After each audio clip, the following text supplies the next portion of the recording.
Due to the graphic nature of its content, listener discretion is advised. From the halls of Montezuma to the shores of Tripoli, we fight our country's battles in the air, on land and sea. First to On this episode of Cigars and Sea Stories, Mike and Bennett bullshit about going to the fleet. I mean, like, that shit was crazy. Well, so, I mean, you know, like I went through boot camp. I was the guide for the first half. Why the fuck I was guide, I have no idea. The drill instructors chose me to be the guide, and I didn't get fired. That's basically what happened. And then they did a mandatory, like the company or the series gunny. I don't know if they did that with everyone. But with my platoon, I was in 3rd Battalion. It was Mike Company in 3rd Battalion at Parris Island. 3097. Pretty sure that was my freaking platoon number. 3097? Nice. Yeah, 3097. So, anyway. I was in golf 2022. No big whoop. Yeah, very nice. No big whoop. So, I just remember being like, you know, getting the shit kicked out of us for the first day that, you know, you get picked up by your drill instructors. It's like fucking crazy town, you know. Black Friday. But I remember, dude, I got the shit kicked out of me on the first fucking day by the company gunny. In boot camp? Oh, yeah, dude. Oh. Huge, gigantic black guy. I mean, this guy was fucking gigantic. And I really wish I remember his last name. I know it started with a T, but this is that guy that, I shit you not, his fucking arms were the size of my legs. Right. And I've got pretty big legs, you know. It's like the Michael Clark Duncan of the drill field. Oh, yeah. Yes. I'm tracking. That was the way he was built. Just fucking massive. There is a guy out there right now on both PI and MCRD San Diego. There's a guy out there right now who looks just like what you're talking about. Don't know their names. Yeah, there's probably like 12 guys out there that look like that guy. Yeah. So this guy was the company gunny, right? And I just fucking standing there, and we had this guy that his rack was right across from mine when we'd line up on the squad bay. Yeah. And he was a redheaded stepchild for real. I mean, he was a cool kid. He ended up being a really cool kid, but he was just a goofy looking fucker, right? He looked like Opie. Yes, and his last name was Ing. But he's a white guy with red hair. Wait, Ing? I-N-G, Ing. Just Ing. Ing. Oh, that was it, dude. That dude. Yeah. So the drill instructor, now I remember this guy. He was a sergeant when I was there. His last name was White, and he was a I think he was an 0341. Pretty sure he was a mortarman.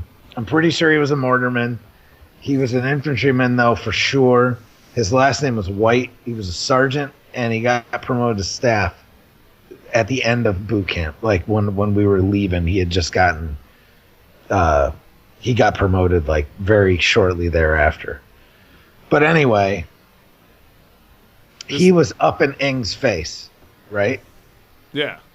And he's a dipper, so he was dipping Copenhagen, and he was just spitting fucking Copenhagen all over this kid. And a drill instructor was? Yes. Oh, see, our drill instructors tried like mad to hide it.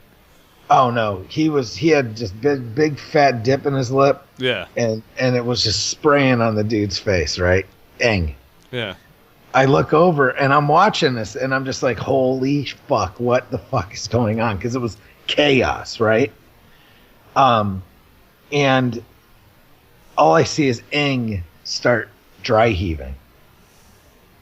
He starts going, oh no. And dude, I started fucking laughing. Oh no. And I was like, oh fuck, I started, you know, I'm laughing. Out of my left eye I see this fucking blur, right? Yeah. And I'm like, oh, fuck. I kind of turned my eyes to look at what it is. And it's this gunny, this fucking superhero looking motherfucker. He's airborne because he like jumped off a Foot Locker and his big gorilla banana hand balled up and fucking just hammers me right in the chest. You know what I mean? What the fuck are you laughing at? After I bounced off the fucking rack. Oh, man. I bounced off the rack. I fucking bounced back up to attention. Oh. And no shit, within like, it was like a millisecond. There was like 6 drill instructors on me, you know? Just fucking all over me. Oh, man. That was like the first thing. So then I was saying after that, you know, they chose me to be guide later that day. And I didn't get fired. After that, we had like 2 other guides because one got fired like 3 days after they made him guide. And then the other guy was guide till we graduated. Yeah. And they made me first squad leader after that. So we graduated, and I graduated as a PFC. Yeah. Lucky you. I don't remember why. It had to do with meritorious. It had to do with boot camp because it had to do with I was like the like honor grad or something, some kind of honor grad.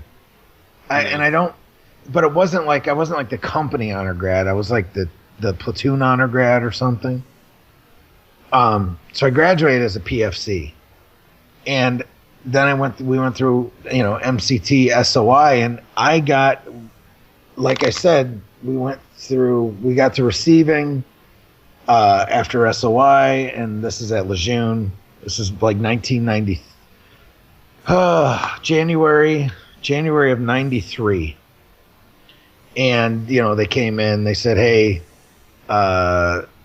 you know, I'm looking up there and there's these 2 jack dudes standing up at the front of the squad bay talking to our handler in the squad bay, and they look, you know, they're fucking jacked and just look badass. And they had one had a dive bubble and one had jump wings and a dive bubble. So I'm like, okay, we're all like, who the fuck are these guys? And they're like, school circle. Right. So we fucking run up there, you know, we're still in that mode because we're still, you know, boot as fuck. They're recruits. Yeah, we just got to the fleet. Oh, okay. Oh, no, so we're in the fleet by this point. We just got to the fleet after whatever. And this is like the second day that I was at Camp LeJeune in receiving. And they're like, oh, this is Sergeant so-and-so and Corporal so-and-so from Recon Battalion. Yada, yada, yada. Who wants to try out for Recon? I don't know if I've told this story. Have I told this story on the air? You might have. So anyway, I don't think I have. And either way, it was 50-something odd episodes ago. Right. So I look at my buddy. I look over at my buddy and I go, "What the fuck is Recon?" Right. Because I had no fucking idea. I don't know. I had no idea. Sounds cool. And he goes, "I think they're like high-speed, low-drag, like snipers and shit like that." Those are exact words. And I'm like, okay, well, all right. They're like, well, who wants to try out? And I look at him and I go, yeah, you want to try out? He's like, yeah, sure. Fuck it. So I raised my hand. We raised our hands. Right. Along with 24 other dumbass motherfuckers. So 27 of us total. They're like, we'll be out front in 15 minutes with boots and utes, and make sure you have what was it? No boots. Oh, utilities and sneakers, camis and sneakers. Oh, go-fasters. Go-fasters, whatever. No, they didn't call them go-fasters. They called them sneakers. Oh, so snap! Because they're recon. Yeah, I guess. I don't know. Oh man, they didn't say sneak. Recon. They said sneakers, not go-fasters. Oh snap! Sneakers. First, I'm so pissed right now. So they said camis and sneakers. Be out there. We're like, okay. Oh, and bring a towel. We're like, okay. Right. So there's 27 of us. We get out there. We're standing in formation. They march us right across the street to the Area 2 pool. So a lot of people that have been to Lejeune may know where the fucking Area 2 pool is. And they commenced to giving us, like, you know, all the swim tests. You know. At once. All of it. The whole fucking thing, right? Back to back. Back to back to back to back. Then we had to do a underwater swim down. The key is you had to be able to swim one length of the pool underwater, and then come back as far as you could. You know what I mean? And we lost a couple guys doing that type of thing, and I think we were down to like 22 guys, and they're like, okay, well, we got to do a 10. Go ahead. Oh, I'm sorry. They're just like waving off. They're just like giving up, going over to the edge of the pool, getting warm at this point. Yeah, or whatever. I mean, and basically the one thing that they said as soon as we got there was, all you have to do is say, I quit. And if you don't want to be here anymore, I quit. But you have to say, I quit. You know what I mean? There wasn't like ringing a bell or any shit like that. It was, I quit. And then, you know, he's like, no shame in it. Just freaking quit and then go. Knowing that there's complete shame in quitting. Right. But anyway. Right. You're a failure at life. At this point, though, or you just failed. Right. So a couple guys couldn't swim the length of the pool underwater. And, you know, there was just some guys that weren't such strong swimmers. Because that was one of the things, too. They're like, if you're not at least I don't even remember the level, you know. If you're not a, you know, good swimmer, don't even bother coming. So we did all that shit. Well, the last thing that we had to do was tread water for 10 minutes with, you know, camis and sneakers on. That shit sucks. Because we're already, you know, pretty well smoked to an extent. I mean, we've been swimming for, you know, an hour plus. Right. So they're like, okay, so we got 10 minute swim. So we're just sitting there treading water, you know, and you're kind of like floating and you're using some of your like water survival skills to, you know, just kind of like get through it.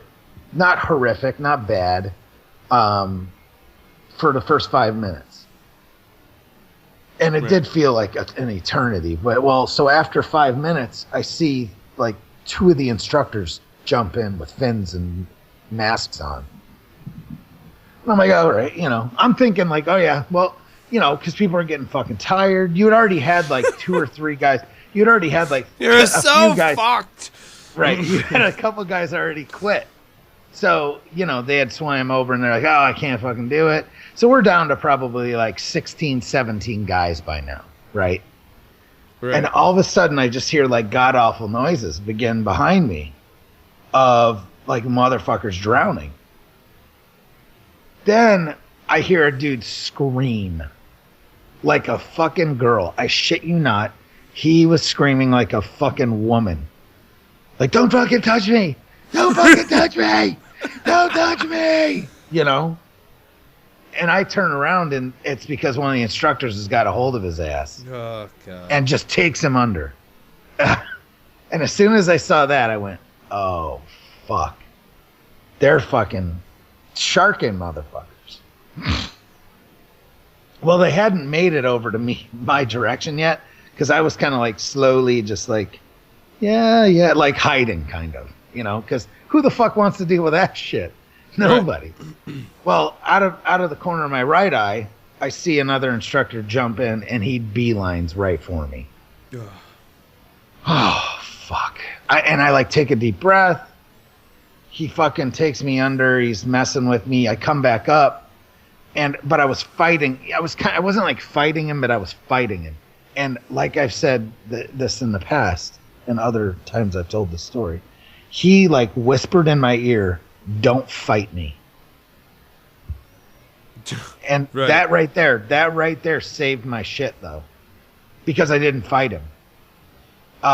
He took me down all the way to the 12 foot down to the bottom, and then let me go. And I came up, And not even like 15 seconds later, another instructor wraps me up, takes me to the bottom, but I don't fight him at all. I just made sure I got a really good gulp of air, you know? Right. And he holds me down there for like, I don't know, maybe a 10 count, and then lets me go. So the catch is to make sure the guys weren't going to panic. Right. You know what I mean? Right. Yeah. And from that point on, I didn't, because I'm like, all right, this is cool. Well, although I did have the one guy, I think we had like 2 minutes left. And now this final 5 minutes felt like an hour. Right. Because literally every 30 seconds you're getting taken down, you know? So he held me under for like 30 seconds or so. And by this time you're just so ridiculously tired. I started fighting back a little bit at the end because I'm like, I just need to get air. Right. And then he let me go, whatever. So I made it. Well, 7 dudes made it out of the pool. Right. And then out of 27 total, we had 7 guys make it out of the pool. And then it continues. Yeah, but we actually not in the pool anymore. So that's and me. I had the pleasure of doing an indoc for other people at the pool, and yeah, that's your biggest attrition point because you can make motherfuckers scream for their mamas in the pool. You know, right? Motherfuckers see their life flash before their eyes there more than any other place I've ever seen. I've seen guys cry in the fucking pool where I've never seen, you know what I mean? I've seen grown men that are just like the hardest dudes on the planet fucking cry in the pool because they're so, you know, they're like on the verge of death, or at least they think they are, you know? Right. Well, it's kind of like the helo dunker also. Oh, yeah, anytime that you involve the pool, that's a great equalizer because, you know, yeah, it's the fear of drowning, but it's also it's the panic-inducing. Like when you're on the helo dunker, there's that grate below your feet, right? Right. You know exactly what I'm talking about, right? Oh yeah, absolutely. On that gimbal, so they put you up. Yeah. I don't know. It's not that what 12, 15, maybe 20 feet, depending. But you come down and the air. It seems like it's so much bigger when you're in it. Right. Or I'll tell you what's great about it. At least what I loved about Pendleton's pool. I can't remember what area it was. Might have been Horno. Can't remember off the top of my head. But I remember riding my motorcycle through Horno trying to get there. And they show you this film reel on everything that's going on and where this training came from and the way that the CH-47 comes in on the back deck of the ship and the front right landing gear, you know, the tire gets hung up in the cargo net, and the aviator does the correct maneuver, at least per the textbook, what have you. He powers up thinking that he bumped the edge of the ship, needs to power up, get above it, and then land on the tail end of the ship. Well, when he powers up, this actually makes the issue even worse because the front right is hung up. So now he speeds up the process. The bird flips backwards and then just slams into the water. And one guy gets out. And that is like the instructor who's standing there. And you're sitting there going, I'm going to listen to everything that this guy has to say. No matter what, like he was the one dude who gets out, you know, and he talks about the gulp of air and the burning oil and all of this other craziness. And you're just like, oh my God, dude. And then, you know, you got to go through the whole process. You know, you've got that PVC tube like chair that you sit on, the floaty chair. There are some guys, I mean, just as you had said, there are some guys who quit right there. I think it's the sweat chair, the submersion water evacuation trainer. Yeah. Ooh, that sounds really good. I want to say that's what it is. But you sit in it, you flip upside down. Don't panic. Your hands are between your knees, gripping the chair. You lean forward. You know, you do your maneuver in order to get out of the faux helicopter, and then they put you in the giant gimbal thing, which is essentially the fuselage of a CH with numerous different methods of getting out and a couple of safety divers. One end is basically hacked off as if the helicopter snapped in half. Right. You know, and you're slamming into the water. And it seems very dramatic, and it's all very intense, and it's terrifying when you see water rushing at your ungoggled, unplugged nose face, just like, you know. And then they put on the goggles and the blackout goggles, you know, and you got to flip upside down. What I thought was kind of strange about it is you got to go through the sweat chair, then you get on and you do your 2 or 3 escapes or whatever it is. Right. And then they give you the Baywatch tube of air. You know what I'm talking about? Yeah, absolutely. The little yellow. Yeah. That's yellow canister. You got to do it unassisted first a few times. We're going to fuck you up, and then you rate air. You don't rate air yet. You don't rate air yet. You haven't gotten there. Yeah, man. Dude, I'll never forget this. Lieutenant Herdner and I, we were sitting over there. He's a good guy. I want to say he remembered me from when he went through TBS, and then we linked back up out in the fleet. I was in his platoon for a little while before I got out, and it was one of those things where you got a sergeant and a first lieutenant side by side treading water in the pool. We're watching all these idiots go through, you know, and I was never a platoon sergeant in the Marine Corps. I was acting platoon sergeant every once in a while, and it just so happened to be that day I was acting platoon sergeant. So, you know, he and I are shoulder in the pool. I mean, for a good, hour and a half, 2 hours, just watching idiots I mean, you know how the Kevlar's, floating, and they're just a clusterfuck, dude. They're all over the place because they hit the panic button hard. You know, the boots are going one way, and the flak is open, the Kevlar's all over, choking them out and shit, and we're just laughing hysterically. Good times.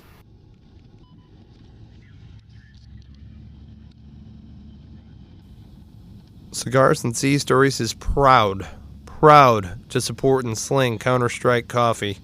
Counter-Strike Coffee, I want you to know, is meant to be drink black. Now, I myself love coffee. I'm a big coffee drinker. I went away from black coffee for a little while. Needed the cream and sugar when I was rocking it with the generic blend.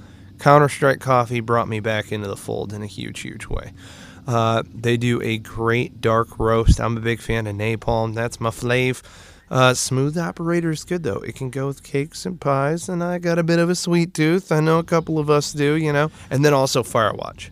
I mean, Firewatch, that's going to be the kick in the ass that you need in order to get your day going the right way. You know what I'm saying? If you haven't already done so, check out counterstrikecoffee.com. Use promo code CIGARSandC. You will get 10% off. Again, that's counterstrikecoffee.com. Use promo code CIGARSandC to get yourself 10% off. Yeah, man. I mean, we spent so much fucking time at the pool. Usually in the winter, because during the summer and stuff, we'd be out in the fucking surf. But especially in the winter, you know, it's probably half the year at least.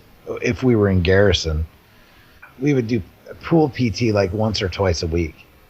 And that shit was always the best because it was a lot of fun, but you challenge yourself.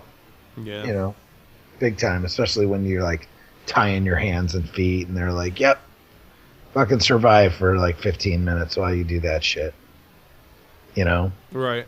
And jump off the top fucking board with your hands and feet tied. That's some shit, you know? It's always fun. Yep. So, but either way, I got after that, so I made it through that shit and got out, and we did the rest of the Indoc. And for my Indoc, I was the only one that made it through the whole. I was the only one that actually made it through the Indoc. The 20 guys or whatever that started. Yeah, and then we had 7 guys make it out of the pool. One of them packed up all. This was just ridiculous. So one of them packed up all his shit. We got into the Humvees. We threw all our shit in the back of a Humvee, and then rode on the back of a 5-ton or another Humvee or something out to the beach. And they're like, you know, here, throw all your shit here. Go in the squad bay, get a pack with and we need a 50-pound.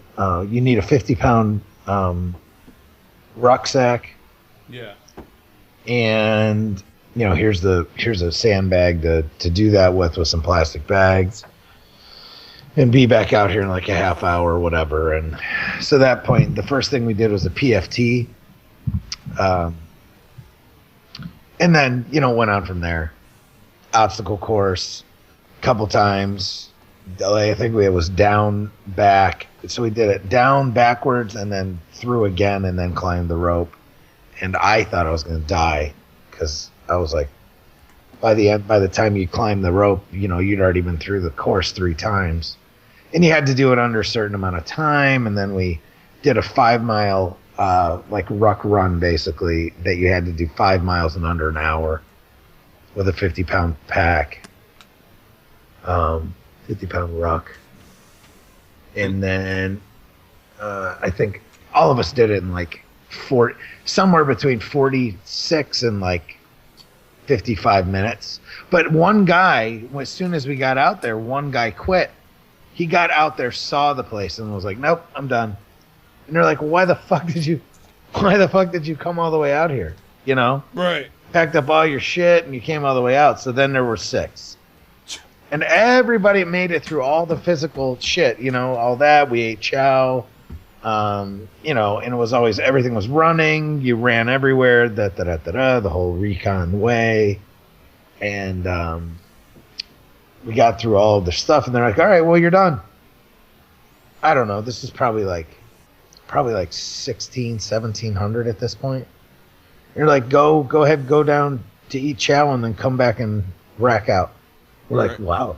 We all looked at each other like, okay, well, that wasn't that bad.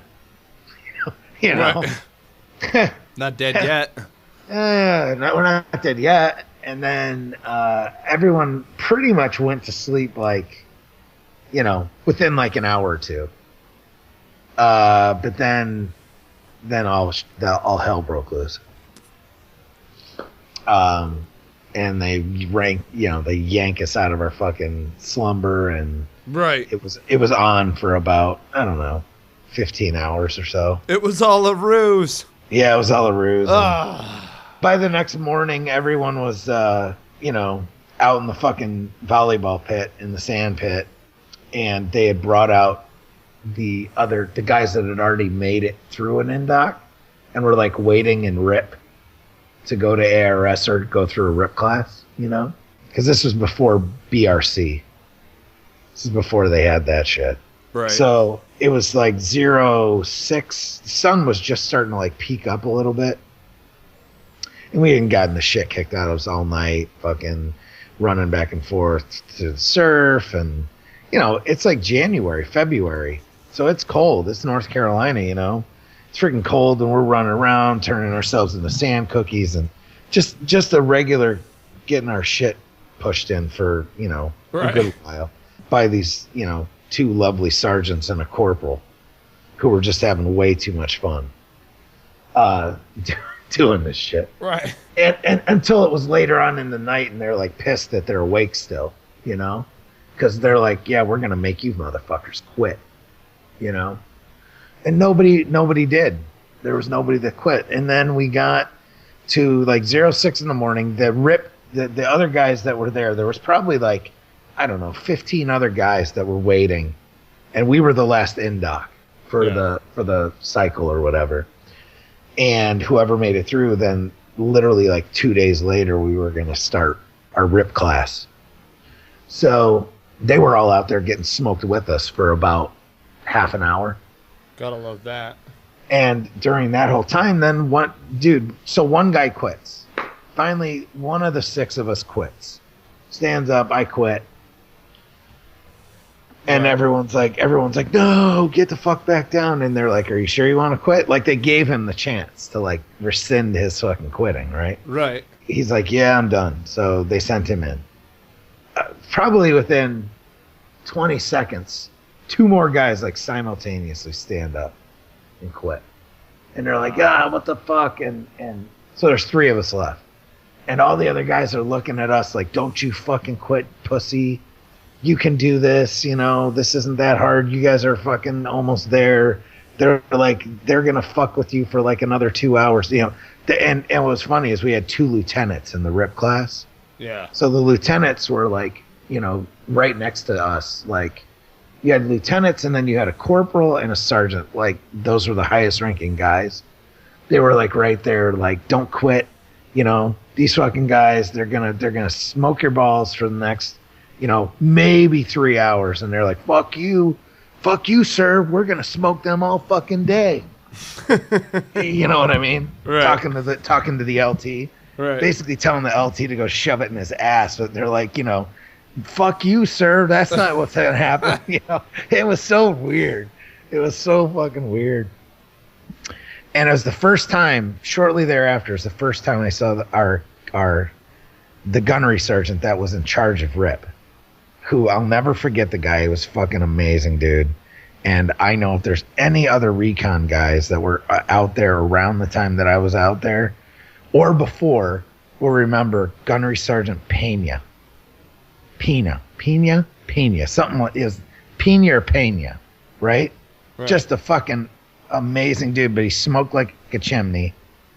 This dude would go on a fucking run, and I shit you not, if we were going farther than 3 miles, he would pull out a cigarette and smoke it while we were running. And that's not an exaggeration. I'd seen him do it on multiple occasions. He was ridiculous. Oh my God, dude. Like seriously. Just like we've said this in the past, gunnies just do what the fuck they want. Yeah. Right. So we got through all the shit. Then literally, like, I don't know, 20 minutes later, we're still getting smoked. The last 2 guys stand up and they fucking quit. And, everyone's like, fucking, what the fuck? Yada, yada, yada. One of them was my buddy that I went out there with. He held on to the end and then he fucking quit. Damn. So literally then they sent those 2 guys and the rest of the RIP class in. So it's me and like 3 instructors, and they're just like talking mad shit. Like they're fucking, you're gonna fucking quit, you fucking pussy. No, Ray, you're not gonna make it. Da, da, da, da, da. And I didn't say shit. I just sat there and did flutter kicks and push-ups and the whole fucking thing. So they only smoked me for about another half an hour. I'm like, all right, Tan, get the fuck up, fuck out of here. Right. And sent me to the showers, and then basically that was it. They're like, you're done. And I'm like, I look at them like hesitantly, and they're like, no, really, you're fucking done. Welcome to fucking Recon. Right. And I was like, woohoo, inside, fucking like, fuck yeah. Right. As long as I can get through the school and all the other shit. Right. They're like, welcome to Recon. So I got inside. I literally like stood in the shower for probably like, I don't know, fucking 45 minutes with my full uniform on, just fucking dying.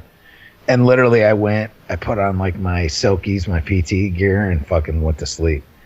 And this was probably like 8:30ish, 9 o'clock in the morning. And so basically they gave me the whole day. It was a Friday, so they gave me the whole day off.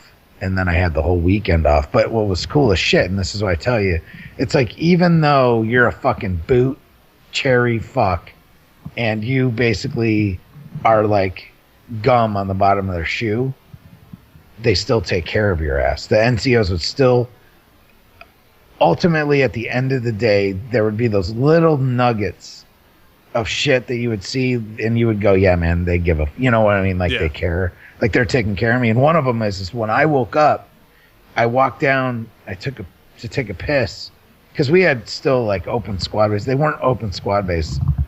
They had everything like partitioned off with wall lockers and racks, Yeah. And secretaries. Do you remember those fucking secretary? Yep. Fucking things. So. Hell yes, I do. So you had that. So you had your own like cube. Sometimes you shared with another guy. Most of the time you didn't, though. But I walked down to the middle of the squad bay, and then we shared a head with like the other side too. It was like a building was shaped like an H. So you had 2 barracks, and there was like showers in the head in between. So I went down, took a piss, and I came out, and the fire watcher, the duty was there, and he hands me, he's like, "You're Tanton, right?" I go, "Yep," and he hands me a pizza, a Domino's pizza. Yeah. That the gunny had fucking like bought and left there, so I'd have something to eat when I woke up, because I didn't wake up till like, I don't know, 6 o'clock that night. Right. You know, smoked. So that's the kind of shit that's cool, though. Like, he didn't have to do that shit. You know what I mean? Yeah. So that was fucking cool. That was fucking cool. And then Saturday, Sunday, you know, we had off, and then came Monday. That's when RIP started. And this is where we all started with this whole thing, is literally like a month into RIP, I got promoted to Lance. Out of fucking nowhere. Right. Gunny Peeny was fucking pinning Lance Corporal on me. I'm like, what the fuck? Well, everyone else was like, what the fuck? You know, because we still had guys there that were like E1s. So yeah. So that was fucking cool. Fucking so man. Literally the whole time I was in the Marines, I was a E3 basically. What? You know what I mean? So it was weird. It was just weird. And there pretty much was no way I was going to make corporal without re-enlisting, because 0321 at that time was such a small MOS. There just wasn't. The cutting score was like ridiculous for fucking corporal. You know? Wow. So pretty much wasn't going to happen unless it was a meritorious promotion. And then at the end of that, they broke up Recon Battalion. Yeah. And gave our colors the LAR, and we became 2nd Reconnaissance Company, attached to, you know, headquarters, 2nd Mardiv. We became a company in that battalion. And then I was like, fuck it. So here we go. The word that we used the other night with Jay, fapped. I got fapped to the pool. There you go. Well, as if a you're gonna lifeguard, get a FAP anywhere, there you go. So I got fapped to the pool and became a lifeguard. All right, homie. Yeah, dude. It's been great chatting, just hanging out. Yeah, definitely. You and I talk business all the time. You know, every day. Right. But we honestly save these types of sea stories and moments for times like now. Yep. Yeah. It's good just getting to relax with you guys and chill out every once in a while instead of talking about the numbers and where we're at. So. Yeah, man. Speaking of the numbers, to all of our listeners out there, if you haven't already done so, subscribe. You can find us on iTunes, Stitcher, and Player FM. We're on a number of different aggregators. We would really appreciate a review, if you could, on iTunes especially. We're trying to get bumped up with the, the new and noteworthy and stuff. Want to thank our sponsors that are out there. These folks who are our sponsors, we want you to know, are not just faceless sponsors. We know Brandon Buttrey, the founder of Counter-Strike Coffee. We know Will Amos, the founder of veteranslist.us. We work closely with the folks over at First Data, and how we're doing our affiliate and stuff like that. So these are different relationships that we're making that are out there. It's not like they're just shots in the dark. So we appreciate your business, and going to Counter-Strike Coffee, enter in coupon code Cigars and C, you'll get 10% off. Veterans List, if you're a veteran business owner and you want to get a featured membership, you will get 50% off. That's 50% off using Cigars and C when you enter in the promo code. If you are a veteran business owner out there and you're doing credit card capture, you want to get hooked up with First Data. They do like 85% of all of the credit card captures around the globe.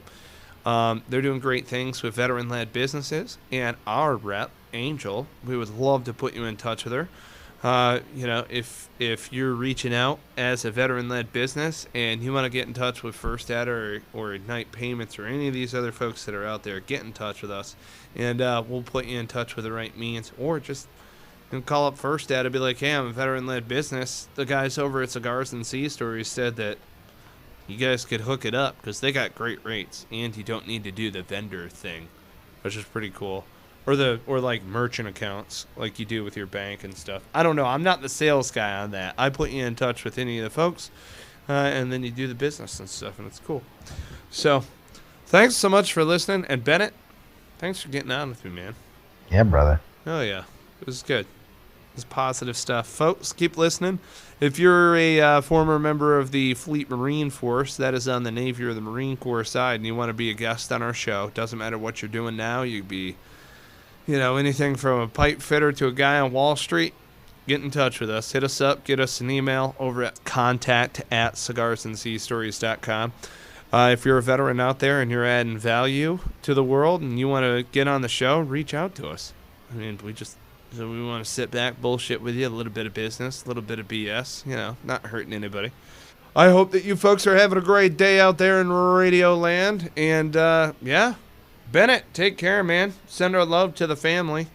Yeah, buddy. I hope that you're doing well ensconced in this crazy weather out there, El Nino. Oh, it's crazy. It's nuts. It's all right, though. We're making it happen. All right, Jocelyn, in the studio.